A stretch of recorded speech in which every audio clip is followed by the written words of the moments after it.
Woo! Yan mga idol, lumabas tayo dahil kailangan kong magkwento sa inyo ngayong araw. Yan, kukwento ko sa inyo kung paano ako napadpad at napunta dito sa Poland mga idol.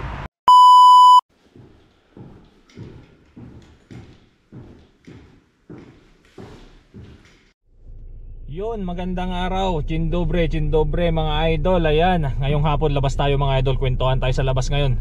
At ikukwento ko kung paano at kung bakit ako nakapunta dito sa Poland. Ayan, mga idol, kwentuhan tayo sa labas. Tara, let's go na. Yan mga idol, ang ganda ng view natin, no? Nasa may church po tayo mga idol, dito po sa likod. Yan po yung church, malapit lang po dito yan sa aking tinutuluyang bahay dito sa Poland mga idol, dito sa Warsaw. Yan mga idol, papakita ko sa inyo yung venue ko kung saan ako magsushoot ng video ko ngayon mga idol para sa inyo. Yan mga idol, dito ako sa my church, dito malapit sa aking tinitirahang accommodation dito sa Poland mga idol. Dito lang yan sa Warsaw. Yan mga idol, dito sa napakagandang simbahan dito sa Poland. Ayan.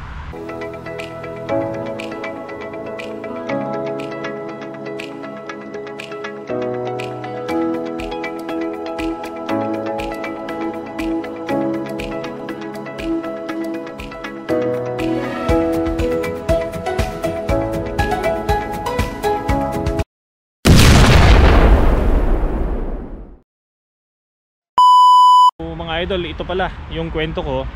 Mag-isang taon na pala ako dito sa Poland. Congratulations! Congratulations! Congratulations! Congratulations! Congratulations! Congratulations! Mga idol, kasi dumating ako dito sa Poland December 14. Nag-flight po ako galing ng Hong Kong December 13. Dumating po ako dito sa Poland ng December 14. Ayan po mga idol, kasagsagan po ng snow noon dito. So nanibago po ako dahil sa hindi naman po tayo sanay sa sobrang lamig mga idol. So that time sobrang lamig po. At yun nga, hirap din po akong atakin yung aking maleta mga idol dahil lubog sa snow mga idol. Ganun po yung kwento ko dito sa Poland mga idol. Ayan, sinishare ko lang po para yung mga parating naman sa ganitong buwan, may experience nyo po kung ano po, masarap po ba yung pakiramdam ng may snow o sa first time lang masarap. Ayan mga idol ha. Ayan, i-share ko lang po yan mga idol ha. Much later. Yan mga idol, nag-apply ako sa Macau through online. Yon, may nakilala po akong isang kaibigan na nagpapa-apply papunta dito sa Poland mga idol. Hindi ko na po babanggitin yung pangalan, pero successful naman po yung application ko. Tapos noon mga idol, pagka apply ko noon, nagpunta ako ng Hong Kong. Pumunta naman po ako ng Hong Kong. Saka doon ko po prinases yung aking mga papeles doon po sa consulate. 15 minutes later. Ganito po yun. Nung pagdating po ng mga documents ko, pagka-send po nila sa akin, kinuha ko po yun sa DHL. Yan, sa Macau. Doon po nila pinadala. At pinuntahan ko po mismo yung mga documents ko na yon doon sa DHL, doon sa Macau mga idol. Then pagkatapos nun, nagpabook na po ako ng appointment ko doon sa Poland Embassy doon sa Hong Kong. Ayan mga idol, dahil sa Macau wala po tayong Poland Embassy doon mga idol. Sa Hong Kong lang po yung meron na malapit. So doon po ako nagpa-appoint. Then pumunta po ako doon sa Hong Kong. Meanwhile, siya nga po pala mga idol, yung hahanapin po pala doon sa mga embassy, sa Poland Embassy diyan po sa Hong Kong, dapat kumpleto po yung mga requirements o mga supporting documents po natin. Dapat kumpleto po yun at walang labis, walang kulang, kasi check po yun ng officer po doon. Kung may kulang, pabalik po kayo at maantala na naman yung pag-process ng mga papers nyo mga idol. So kailangan pagpunta nyo doon, dapat hindi magulo yung mga papel nyo. Dapat arrange na po siya, magpagkasunod-sunod. Huwag nyong guguluhin kung ano po yung mga naipadala sa inyo. Ganun po dapat yung mga ayos mga idol. Huwag nyong guguluhin. 1 hour later. Share ko lang po tong experience ko pala mga idol. Nung nasa Hong Kong ako, nung in-interview pala ako doon sa embassy, Yan mga idol, gawa ng wala akong schedule ng flight.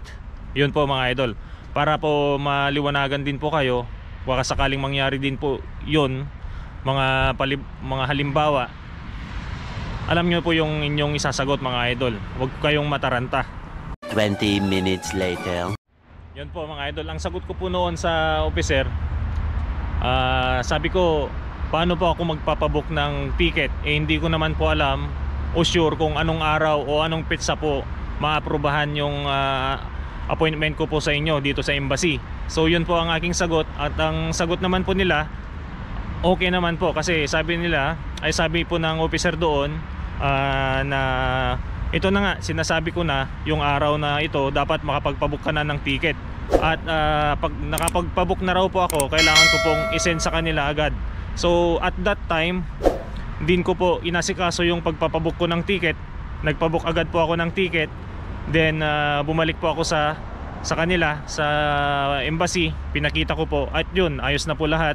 At yun, binigay na ang aking mga papeles, lahat na po yun. So ready to flight na po ako nun mga idol. Yun po, ganun lang po kasimple mga idol. Basta sumagot lang po ng tama, sumagot lang po ng diretso. 1 hour later.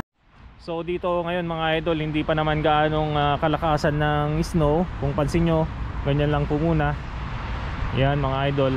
At probably next week, yan po, kalakasan na po yan ng snow dito sa Poland mga idol.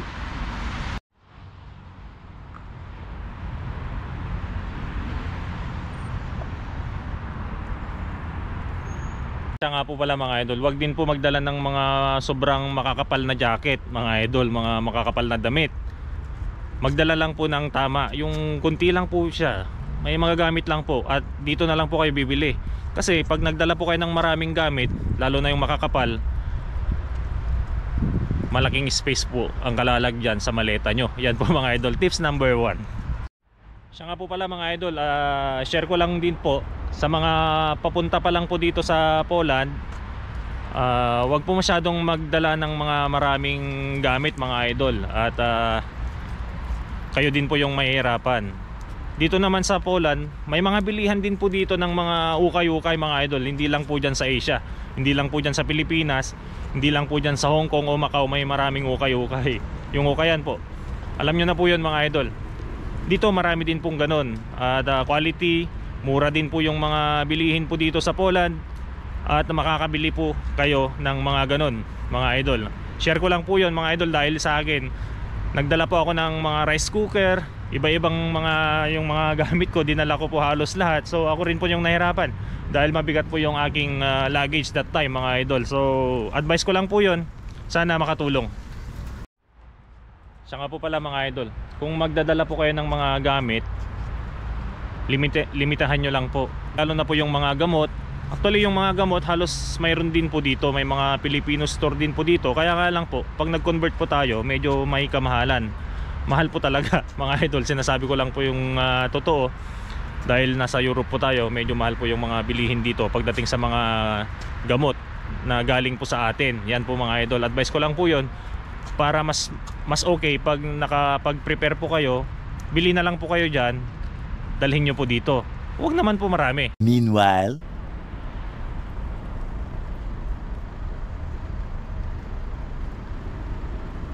sobrang lamig na dito sobrang lamig na mga idol, gawa ng ito, mukhang ulan na naman ng snow mga idol.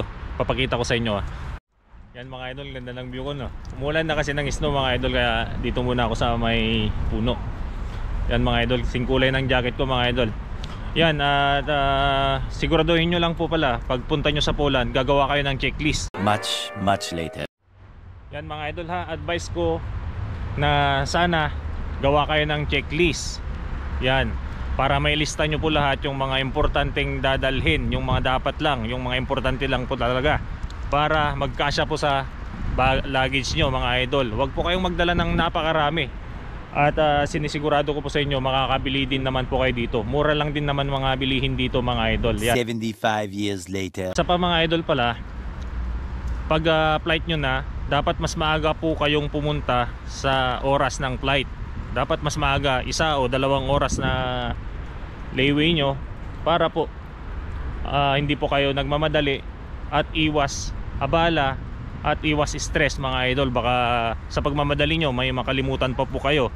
So mas maganda, mas maaga po kayo sa oras mga idol. Yan po, advice ko lang din po yan. Dahil ako, nung nagpunta po ako dito, maaga po ako pumunta sa airport mga idol. Ayan, 2 oras bago yung flight ko.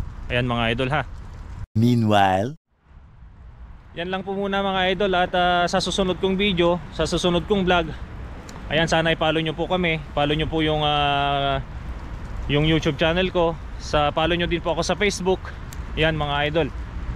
At karagdagang kaalaman po yan, mga informasyon dito sa Europa, lalong lalo na dito sa Poland. Yan po mga idol.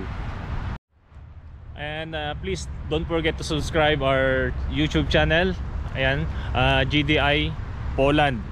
Ayan po mga idol, GDI Poland. And please follow us on Facebook, GDI Poland. And to our group on Facebook, please follow Bahay Kubo sa Poland, tambayan ng mga Pinoy. Ayan, mega love shoutout po sa inyong lahat. it's later.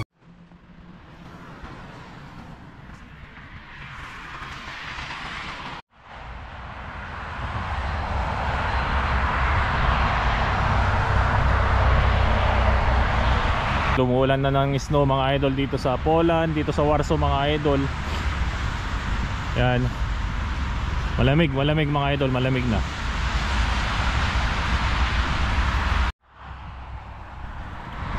Yan mga idol, uwi na tayo. Umuulan na ng snow. Ayan oh. Ulan na mga idol, kailangan nang umuwi. Uwi na ako mga idol. Uwi na ako, malamig na. Malamig na sa labas mga idol. Yan mga idol, hanggang sa muli.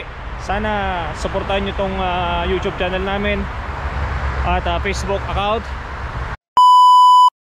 Yan mga idol, sa susunod kong vlog, i-share ko naman po kung paano yung pag-process ng temporary residence card dito sa Poland mga idol. Ayan. Ayan, at sana i-follow nyo lang po kami sa Facebook. Ayan. At sa YouTube channel GDI Poland. Ayan, mega love shoutout po sa inyong lahat. Sana makatulong po ito sa inyo. Congratulations, congratulations, congratulations, congratulations, congratulations. Basang-basa na si Master King mga idol. Yan mga idol, uwi na tayo kasi umuulan na.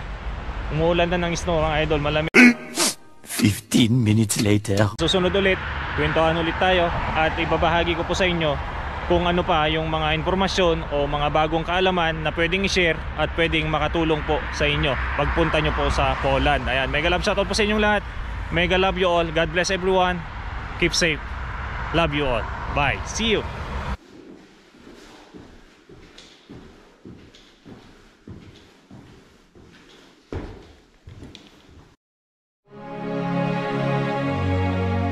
GDI Poland. This video is presented to you by